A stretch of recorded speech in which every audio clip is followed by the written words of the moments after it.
Batu TV. Assalamualaikum warahmatullahi wabarakatuh dan selamat siang. Apa kabar Anda? Kembali saya Sri menjumpai Anda dalam dialog interaktif bersama Tribina Cita. Apa kabar Pak Soke pada siang hari ini? Alhamdulillah baik Mas. Bawa rombongan lagi ya? Iya kan kita tiap Selasa pasti bawa rombongan kemarin. Nanti kita juga akan ada demonstrasi yang bisa dilakukan oleh anak-anak yang sudah aktif intuisinya di Tribina Cita. Betul sekali Mas ya. Iya. Silakan Pak Soke, kita sapa dulu deh pemirsa kita yang ada di rumah. Assalamualaikum warahmatullahi wabarakatuh pemirsa Batu TV yang ada di rumah maupun yang berada di studio.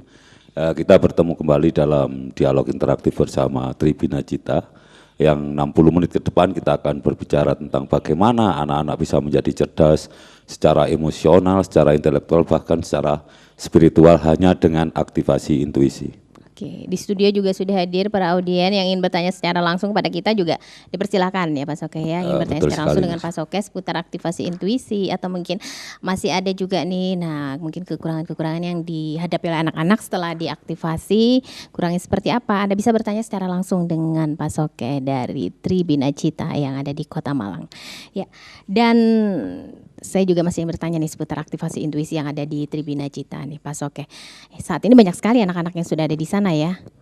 Dan hari ini yang hadir audien dari mana nih Pak Soke? Ini dari Batu, hanya dari Batu Mbak Sia, dari Diran sama dari Sidomulyo. Iya. Kebetulan kalau di Tribina Cita sendiri terutama data yang ada pada kami, pemirsa juga bisa lihat karena data itu kita update tiap minggu sekali di web kita yaitu www.tribinacita.com. Ya, itu sekitar sudah mendekati 500 lebih ya anak-anak yang sudah teraktivasi intuisinya. Dan alhamdulillah sampai hari ini hasilnya sangat saya bilang dahsyat sekali Mas Ria. Jadi anak-anak baik secara akademik maupun secara emosional maupun secara spiritualnya juga sangat bagus sekali. Kenapa sih kok harus emosional anak juga harus kita siapkan dengan baik? Nah, ini tentu akan menjadi sebuah pertanyaan Mas Ria. Sebab apa? Kalau anak emosionalnya meledak-ledak ya, anak emosionalnya terlalu kuat dan tidak terkendali, ini bisa berdampak sangat negatif. Ini maksudnya seperti apa Pak Soke? Meledak-meledak, kemudian yang tidak terkendali. Ini contoh anak-anak yang seperti apa ini?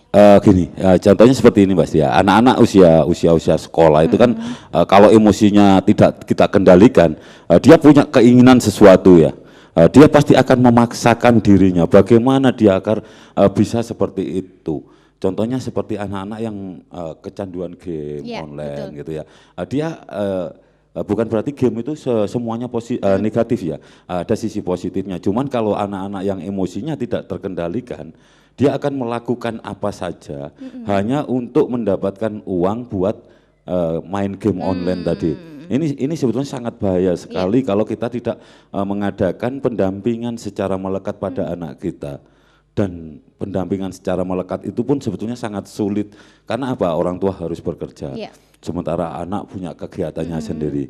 Nah kalau anak-anak yang intuisinya sudah diaktifasi, insya Allah mereka akan bisa membedakan. Oh kalau saya bermain game, ini dia sudah membatasi dirinya maksimal sehari sekian menit itu bermain game. Itu anak-anak yang intuisinya sudah aktif.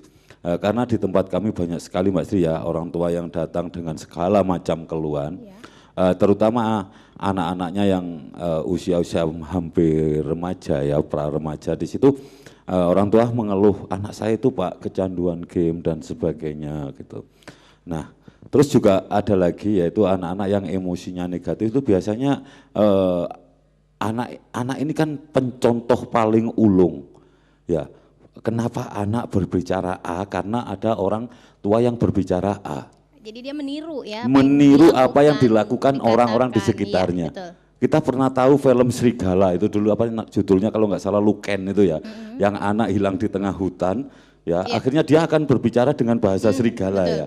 Nah, di sini juga demikian. Anak-anak itu sebetulnya seorang peniru yang ulung, peniru yang tidak harus diajarkan. Karena bakat alam, bakat dasar manusia itu adalah meniru. Kenapa kita bilang kalau maju itu harus ke depan? Ya toh? Kalau mundur harus ke belakang. Nah, ini kan karena kita meniru orang sebelum kita.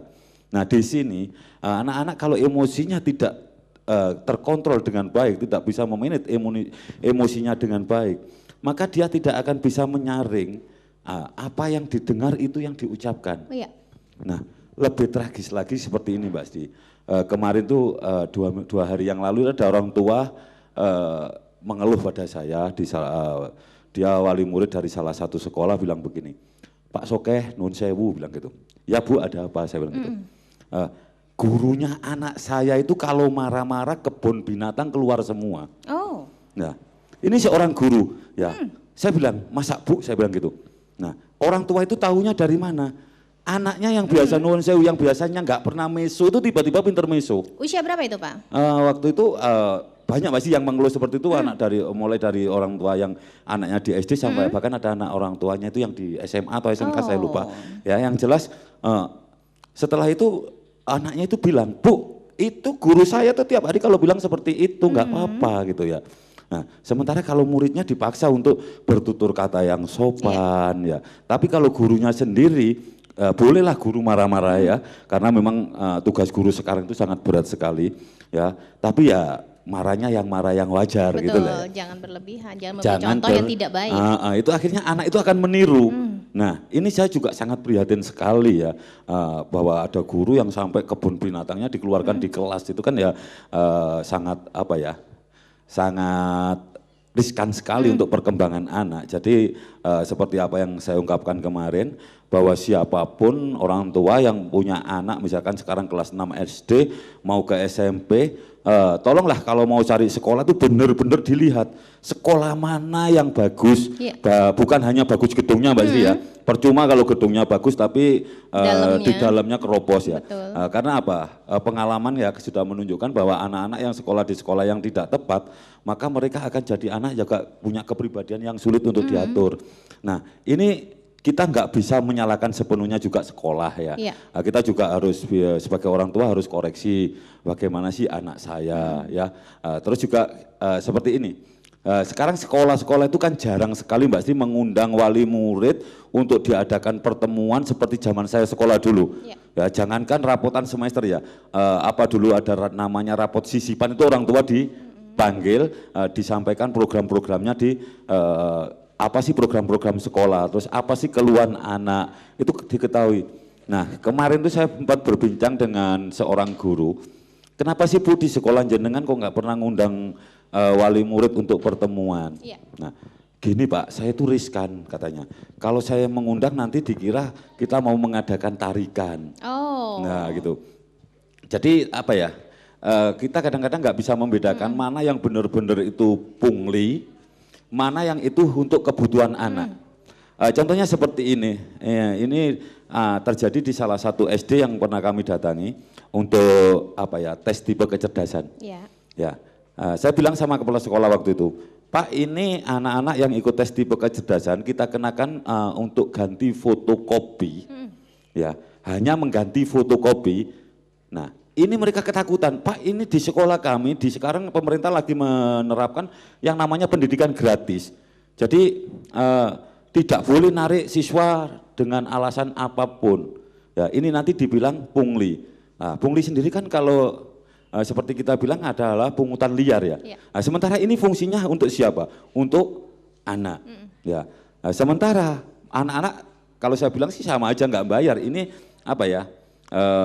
Anak-anak ikut tes tipe kecerdasan satu sekolah misalkan ya, ini mereka hanya urunan untuk fotokopi yang akhirnya untuk siswa tersebut untuk kepentingan siswa tersebut. Nah, ini ada yang mengatakan ini juga masuk pungli. Nah, tapi saya nggak menyerah waktu itu, akhirnya saya saya ketemu Pak Guyuban, ya Pak Guyuban wali murid, saya sosialisasikan ini ke orang tua, bahwa kalau ini dianggap perlu, tes tipe kecerdasan ini dianggap perlu, ya, silakan ya, Anda bisa fotokopi sendiri atau dikoordinir. Akhirnya jalan.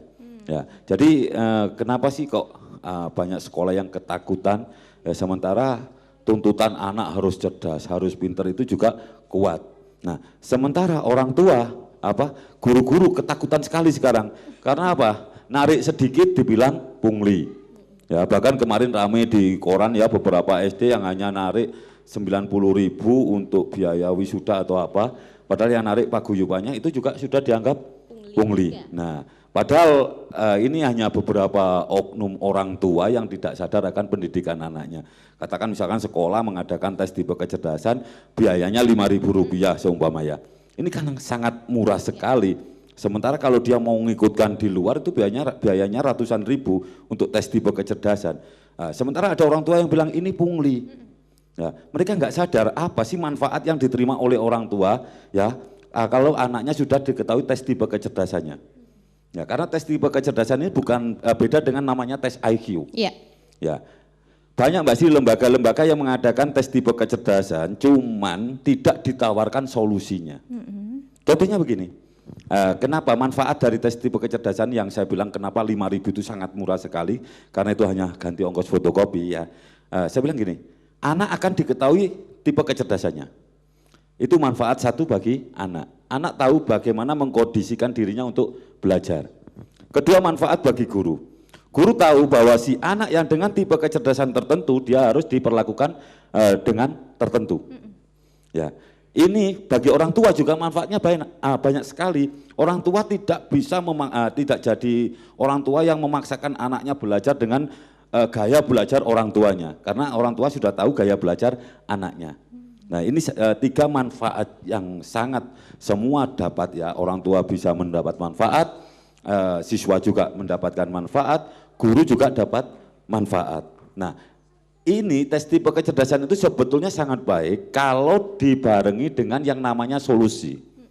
Kapan hari itu saya bincang-bincang dengan pengelola bimbingan belajar ya, Pak saya itu ngadakan tes tipe kecerdasan.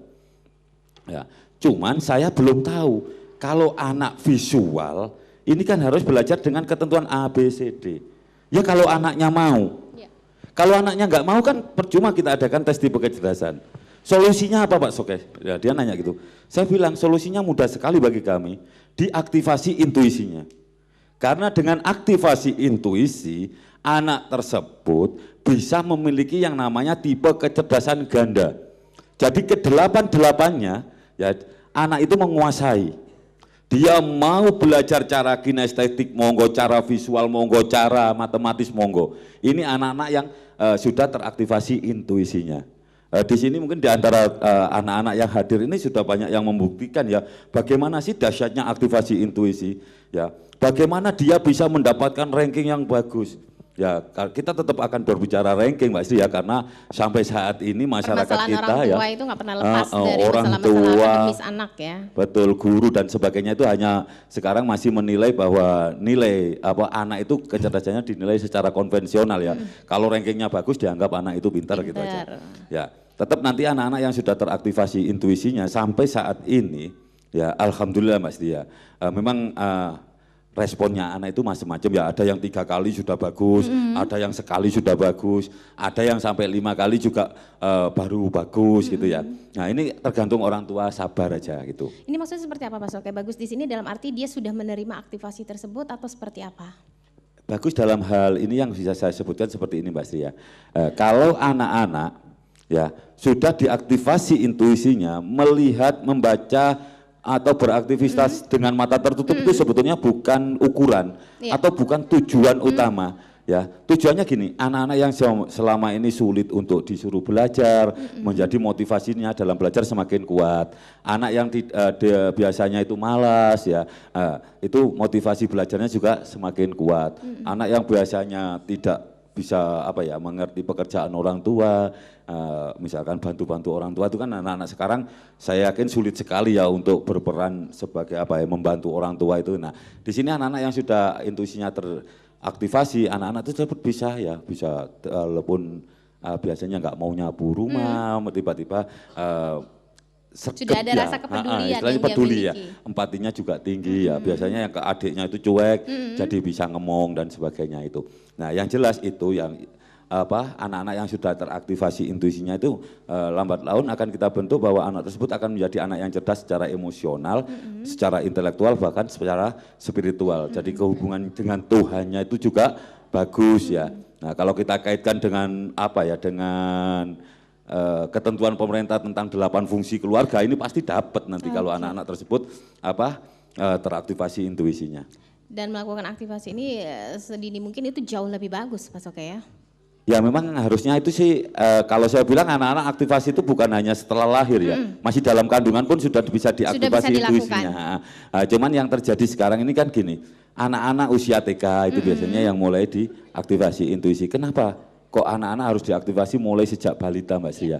Oke lah kalau kita anak kita umur 0 sampai dengan 5 tahun kita ngukurnya lewat di posyandu itu ada namanya apa KMS ya Bu ya, ada kartu menuju sehat. Ini tahu kalau anak kita di bawah garis merah berarti gizi anak kita buruk ya.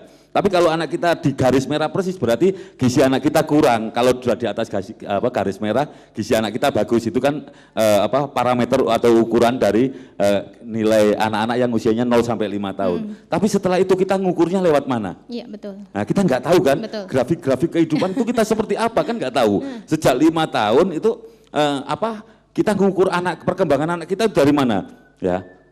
Kalau tinggi badan jelas ya kita ukur lewat pakai meteran ya, baik itu meterannya penjahit atau meterannya di rumah sakit kan banyak. Cuman kalau secara mental kita nggak tahu perkembangan anak kita seperti apa. Contohnya seperti ini Mbak Sri, kita punya satu pohon, kalau tiap hari kita tungguin, kita nggak tahu kapan pohon itu akan tumbuh menjadi besar kan nggak tahu kan, tahu-tahu sadar-sadar kalau sudah besar. Nah yang tahu perkembangan mental anak kita itu orang lain bukan diri kita. Makanya kalau anak kita sudah teraktivasi intuisinya sejak dini, maka anak ini bisa mengontrol dirinya sendiri. Anak ini bisa kapan menggunakan otak kanannya, kapan menggunakan otak kirinya. Anak ini punya fokus yang lebih tinggi. Anak ini akan hidup dengan tujuan. Nanti pas mereka masuki usia pra-remaja, antara 11 sampai dengan 13 tahun, memang masa pra-remaja ini sangat singkat sekali, cuman ini sangat berbahaya. Ya, seperti kalau kita jadi astronot mau ke bulan, ya, atmosfer itu sebetulnya hal yang sangat singkat kan perjalanannya. Cuman di sini bahaya sekali, kapal kita bisa hancur. Anak juga begitu, mulai kecil ini anak saya tuh katanya ibu-ibu cerita itu saya lewat ke pasar tuh, anak saya usia 6 tahun sudah hatam Iqra ya, atau sudah hafal 3 juz ya. Tiba-tiba 5 tahun lagi saya ketemu anak saya lupa sekarang kok gedutnya amat gitu ya. Nah ini karena mereka di usia 11 sampai 13 tahun ini masa rentan. Ya, seorang anak akan jadi apa ini di sini. Ya, kita tahu anak kelas 2, kelas 1, 2 SMP. Itu anak yang paling sulit diatur. Nah kalau sudah seperti itu harus seperti apa ini Pak Soke kita ya segera aja diaktifasi intuisinya. Nah tapi kalau anak-anak yang sudah intuisinya sudah aktif sejak usia 8 tahun katakan gitu ya, dia akan melewati masa 11-13 tahun ini dengan enak aja, ya dengan tanpa masalah. Jadi tanpa kita atur pun dia sudah ada tanggung jawab sendiri, betul sekali, sudah ada kepedulian sendiri. Betul ya, makanya kalau anak-anak itu ya kita harus benar-benar kalau sudah usianya sejak lulus SD gitu ya, mau masuk SMP, ini pengawasan harus ekstra ketat. Banyak anak drop out sekolah di kelas 2 SMP, ya. Banyak anak menjadi anak liar. Kalau dulu ya zaman saya remaja dulu ada yang namanya GALI, Mbak Sri nggak tahu ya GALI ya, Gabungan Anak Liar Indonesia itu ya. Nah ini usianya mereka itu antara 11 sampai 13 tahun mereka itu. Ya di sini ini masa rentan sekali. Ya di sinilah kita sebagai orang tua dituntut untuk benar-benar mendampingi. Ya kalau bisa 1 kali 24 jam kali 365 hari itu orang tua jangan lepas dari anaknya kalau bisa. Kalau nggak bisa ya anaknya diikutkan aktivasi intuisi, itu solusi yang paling mudah. Oke. Gitu. Rata-rata di Tribina Cita sendiri nih paling banyak usia berapa Pak Soka yang sudah dilakukan aktivasi intuisi? Alhamdulillah saat ini yang aktivasi intuisi di Tribina Cita antara 3 tahun sampai dengan yang tertua 92 tahun itu Mbak Ci. Jadi banyak bapak-bapak, ibu-ibu yang setiap malam minggu itu mengikuti aktivasi yang kita namakan aktivasi dewasa. Ya. Aktivasi dewasa itu biasanya pesertanya bukan hanya dari anak-anak ya, bukan hanya mahasiswa dan sebagainya. Di situ ada dosen, ada dokter, ada pokoknya dari masyarakat biasa sampai masyarakat luar biasa ada yang dari berbagai macam profesi betul juga. Betul sekali ya. Oke. Di studio juga sudah hadir nih Pak Soke para orang tua dan juga membawa putra-putrinya. Ini ada yang sudah diaktifasi, ada juga yang belum? Betul sekali Mbak Sri ya. Ini ada beberapa yang sudah diaktifasi intuisinya, ada yang belum. Nanti yang sudah diaktifasi monggo kalau memang mau memberikan kesaksian bagaimana perkembangan putra putrinya silakan ya. Ada juga yang belum, kalau hari ini memang mau diaktifasi, ya nanti bisa langsung berhubungan dengan Bu Enda di belakang, ya nanti langsung diaktifasi di sini agar pemirsa Batu TV tahu bagaimana sih proses aktivasi intuisi itu. Apakah pakai magic atau pakai bakar kemenyan, bakar dupa dan sebagainya? Ya. Mungkin ada juga nih pemirsa yang berpikiran seperti itu ya. Bukan ada Mbak Sri, banyak sekali ya. Jadi orang-orang bilang gini, jangan-jangan nanti anak saya itu dicuci otaknya gitu. Nah kalau saya bisa nyuci otak, wah bagus sekali saya ya. Jadi sesaat lagi kita akan sama-sama menyaksikan proses aktivasi ya Mas Oke, melihat secara langsung nih. Betul ya, kita melihat secara langsung bagaimana sih proses aktivasi intuisinya. Ya, karena bagaimanapun juga saya perlu tekankan sekali lagi di sini bahwa aktivasi intuisi itu tanpa magic, tanpa mantra, tidak ada isian-isian katanya Mbak Sri ya, juga tanpa apa ya, tidak pakai khodam-khodaman gitu ya, ada khodam apapun tidak ada. Jadi ini benar-benar intuisi anak itu diaktifkan, ya. Karena apa? Anak-anak tersebut sebetulnya kan intuisinya itu sudah aktif ya, anak kecil itu intuisinya sudah sangat aktif, sudah sangat tajam, tapi karena lambat laun tidak distimulan, anak-anak tersebut intuisinya menjadi memudar. Nah di sini tugas kita adalah mengaktifkan kembali intuisi anak-anak tersebut. Jadi apa yang ada di dalam diri anak-anak kita, termasuk di dalam diri kita juga, termasuk seperti saya gini juga bisa dong dilakukan aktivasi intuisi. Mungkin intuisi saya selama ini masih kurang tajam, nah nanti setelah diaktifasi, wah. Ya, saya sih selalu mengundang Mbak Sri ya, baik teman-teman semuanya untuk. Jadi saya nanti bisa ikut langsung nggak nih? Oh nggak bisa kalau ini Mbak Sri, ini untuk anak-anak. Ya? Kalau bapak-bapak atau ibu-ibu itu biasanya di malam minggu. Iya. Ya nanti Mbak Sri bisa datang ke Mbak Sri kantor kami ya di Jalan Ciliwung 1 nomor 66 Malang. Ya datang aja Mbak Sri ke sana ya. Karena hampir tiap malam minggu itu ada saja peserta baru. Kemarin itu ada peserta kita yang dari Toli-Toli. Iya. Jadi banyak sekali ya, bahkan saya nggak tahu Batu TV ini kok ternyata bisa dilihat dari seluruh Indonesia gitu loh ya. Bisa dilihat lewat streaming ya di www.batutelevisi.com.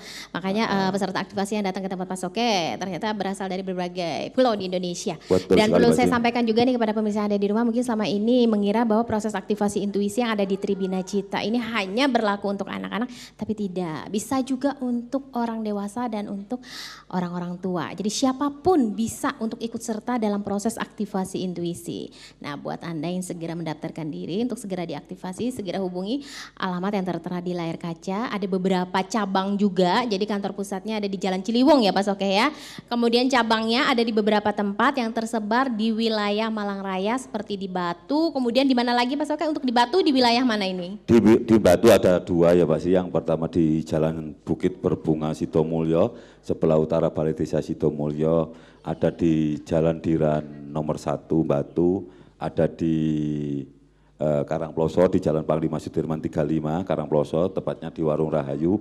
Ada di Tumpang di Jalan Kauman Gang Anur, itu dengan Bapak Munir. Ada juga di Wajak dengan Bu Isma di Jalan Suropati Wajak. Ada lagi di Gedangan dengan Pak Nonot di Sumberjo. Dan rencana insya Allah minggu depan, minggu ini kita akan buka lagi di Gondang Legi dan di Tirtasani. Oke. Itu ya. Mungkin juga buat para pemirsa yang ada di Malang Raya yang ingin menjadi cabang nih diperkenankan Pak Soke ya.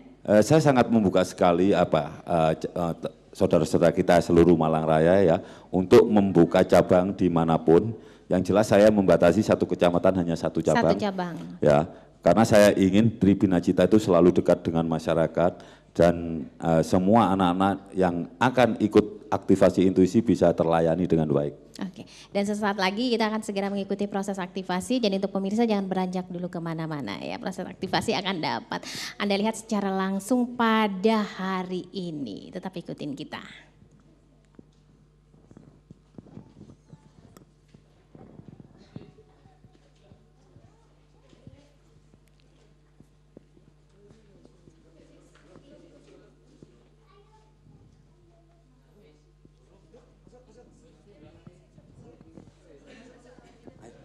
Yang mau aktivasi toh, yang mau aktivasi.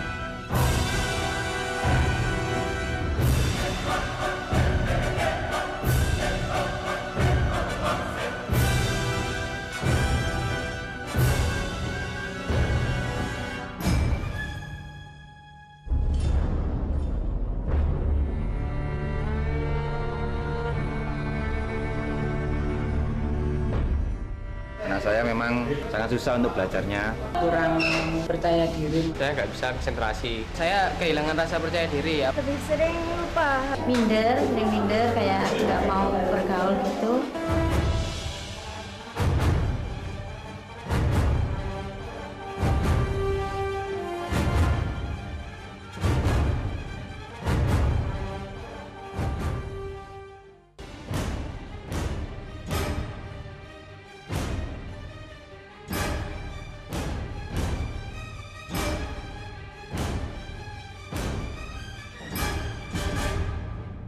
Perkembangan teknologi yang sangat pesat saat ini tentu saja tidak lepas dari otak-otak jenius yang terus melakukan inovasi di berbagai bidang. Segala kemudahan yang kita nikmati seperti listrik, telepon, televisi, kendaraan, dan hampir seluruh peralatan yang kita miliki di rumah bukanlah serta-merta turun dari langit, melainkan karya dari hasil jerih pemikiran para ilmuwan. Para pemikir hebat yang mampu merubah dunia menjadi seperti sekarang ini hanyalah orang-orang biasa yang berhasil melatih otaknya untuk bekerja secara maksimal serta mampu menyeimbangkan antara kecerdasan emosional dan intelektual. Nah, tidak menutup kemungkinan kita pun juga bisa menjadi salah satu dari mereka. Memang perlu tindakan khusus untuk melatih otak bekerja secara maksimal. Metode yang diterapkan pun juga sudah cukup banyak dikenal masyarakat. Namun, tanpa bimbingan yang benar seringkali putus di tengah jalan dan bahkan banyak yang tidak berhasil sampai tujuan.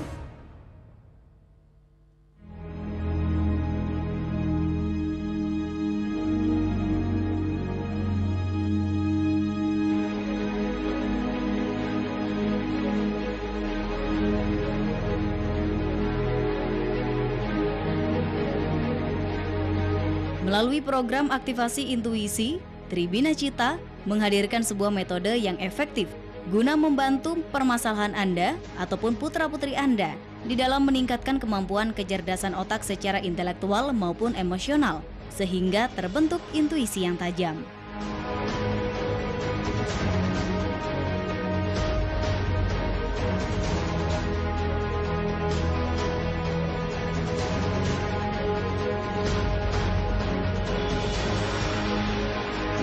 Proses pelatihan di Tribina Cita diawali dengan mendengarkan audio aktivasi. Proses ini bertujuan untuk merangsang sel otak yang kendor agar bisa aktif serta bekerja kembali. Dalam durasi 30 menit, para peserta aktivasi diharuskan memahami dan menghayati isi dari audio tersebut dengan mata terbejam, sementara para instruktur mengawasinya.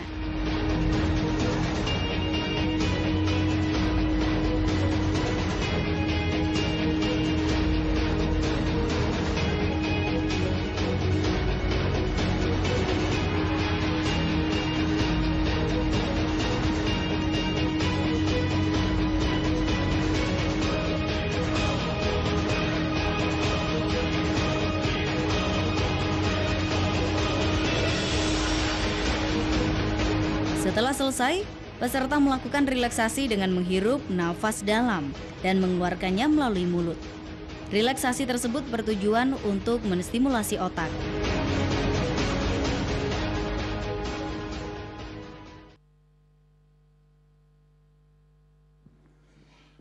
Saat ini di studio sedang berlangsung proses aktivasi nih Pak Soke ya? Iya betul sekali Mbak Sih, yang 3 orang itu ya yang pakai headset itu anak-anak yang lagi diaktifasi intuisinya, yang sebelumnya belum pernah diaktifasi. Sementara anak-anak yang ditutup matanya itu anak-anak yang sudah ya, aktivasi intuisi, nah, sekarang dia mendemokan mau menggambar dengan mata tertutup, mau nanti ada yang membaca dengan mata tertutup gitu. Dan rata-rata nih anak-anak yang ada di studio usia-usianya masih kecil-kecil nih. Mungkin betul. Usia SD nih ya, SD TK nih. Betul sekali Mbak Sih ya, yang pakai itu yang pakai penutup mata coklat itu Puput ya, itu SD Girimoyo 1 ya Pak.